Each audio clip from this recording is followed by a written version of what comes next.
A Justiça de Mato Grosso fez valer a lei e o direito de uma criança a ter o nome dos pais no documento.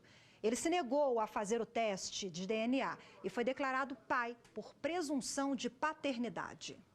De acordo com o levantamento feito pelo CNJ, o Conselho Nacional de Justiça, e divulgado em 2013, 5,5 milhões de crianças brasileiras não tinham o nome dos pais nas certidões de nascimento. Está na Constituição Federal. Toda pessoa tem direito à dignidade humana. Está no ECA, o Estatuto da Criança e do Adolescente. Toda criança tem direito a ter o nome de seus pais registrado nos documentos pessoais. Está no Código Civil Brasileiro.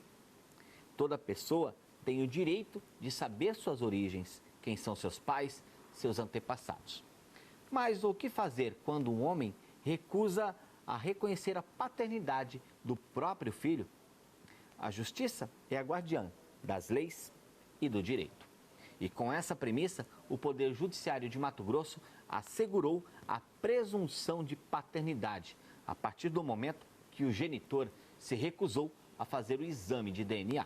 O homem foi citado, sabia, nós marcamos para fazer o exame de código genético, ele não veio. A par disso, nós determinamos que ele contestasse a ação. O que é contestar a ação? Apresentar defesas que pudessem afastar as demais provas de que ele era o pai. Ele ficou em silêncio e, então, não havia outra alternativa que não o reconhecimento dessa paternidade. O réu recorreu da sentença e o caso foi analisado pela Terceira Câmara de Direito Privado do Tribunal de Justiça de Mato Grosso, que manteve a decisão da juíza Ângela Regina Jimenez, da Primeira Vara de Família e Sucessões da comarca de Cuiabá.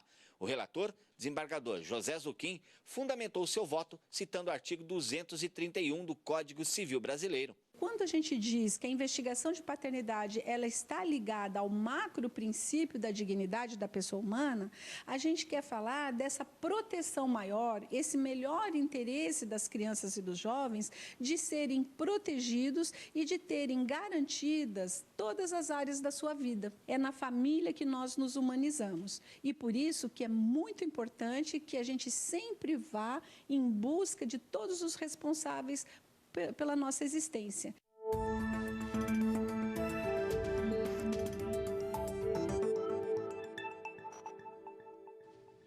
Bom, e para falar mais sobre o reconhecimento de paternidade, eu recebo aqui no estúdio a advogada Camila Severiano de Miranda. Boa tarde, muito obrigada pela presença. Boa tarde, Rafaela, que agradeço.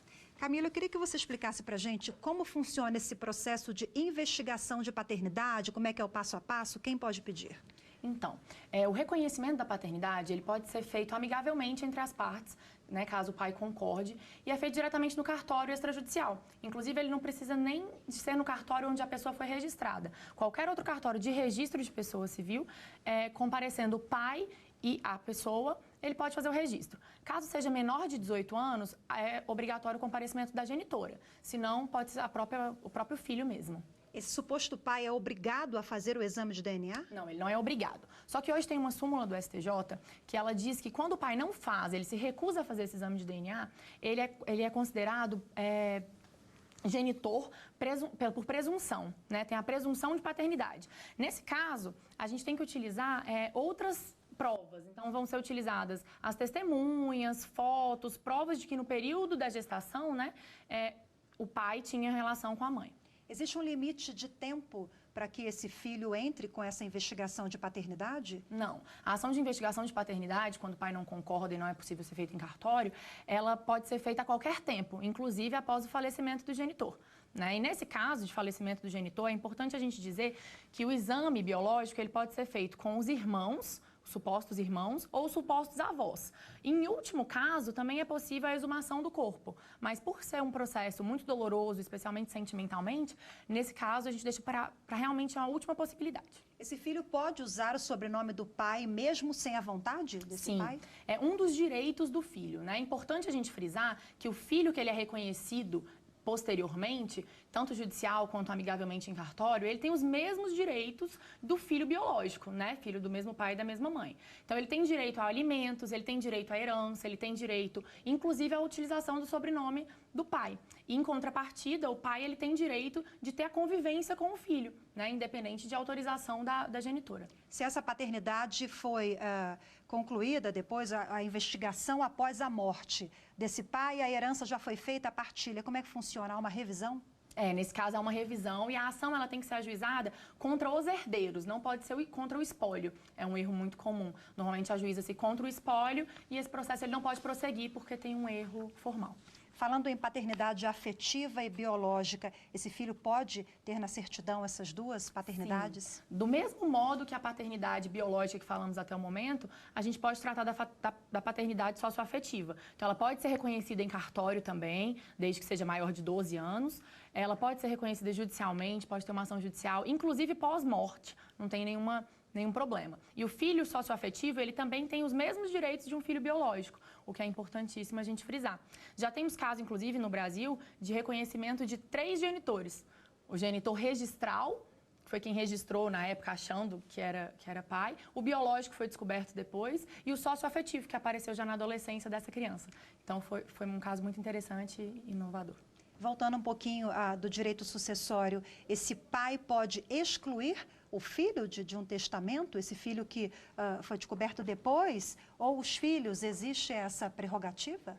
Então, nós temos a sucessão legítima, que é obrigatória por lei, né, que é metade do patrimônio disponível do falecido. Nessa metade, ele não pode sequer testar sobre ela, mas em um testamento, ele pode sim testar, deixar todo o seu patrimônio disponível, que seria essa outra metade, para quem ele quiser, inclusive para alguns dos filhos, independente se foi reconhecido posteriormente ou se são biológicos mesmo. Mesmo entre os biológicos, ele poderia deixar essa parte disponível para um só, então não teria nenhuma dificuldade. Bom, a falta de reconhecimento deixa marcas, né? Claro. Sem dúvida, na vida de uma criança ou de um adulto. Claro. Esse filho que quer ser indenizado ou reparado de alguma forma, isso é possível? Sim, é possível. Nesse caso, a gente trata do abandono afetivo, que inclusive é um crime, né? Então, além do processo civil que a gente tem de danos morais, de reparação de todo esse dano, a gente pode falar também num crime de abandono afetivo. Quais são as principais dúvidas, a senhora que atua nesse caso? Falávamos aqui nos bastidores, né, sobre os direitos dos filhos que são reconhecidos e aqueles já do casamento e tal. E a gente conversava que era quase que uma unanimidade essa afirmação de que os filhos têm os mesmos direitos, né? Filhos fora do casamento ou no casamento. Sim. E a Camila me alertou que as pessoas têm dúvidas também sobre esse assunto. Quais são as outras mais recorrentes? Os leigos, normalmente, eles entendem que quando o filho não é do mesmo pai e da mesma mãe, especialmente quando a gente vai falar de herança no falecimento, os direitos são diferentes. Ele não teria os mesmos direitos ao mesmo patrimônio, né? E é importante frisar que não, os direitos são exatamente os mesmos. Agora, quanto aos danos psicológicos causados, você falou, Rafaela, na verdade é mais causado quando a criança ela não tem nem o pai biológico, nem o socioafetivo. A gente percebe isso no nosso meio, que quando a criança ela tem na sua certidão de nascimento um nome dos genitores, sejam eles biológicos, socioafetivos, 2 pais, 2 mães, 2 mães e um pai, etc., não temos problemas psicológicos, né? Os problemas eles são resolvidos, porque o importante é a gente ter uma referência, é a gente saber para onde voltar e o que às vezes o filho só quer isso, né? Isso, um exatamente. Obrigada, Camila, mais uma vez. Nada. Excelente entrevista. Boa tarde. Eu que agradeço.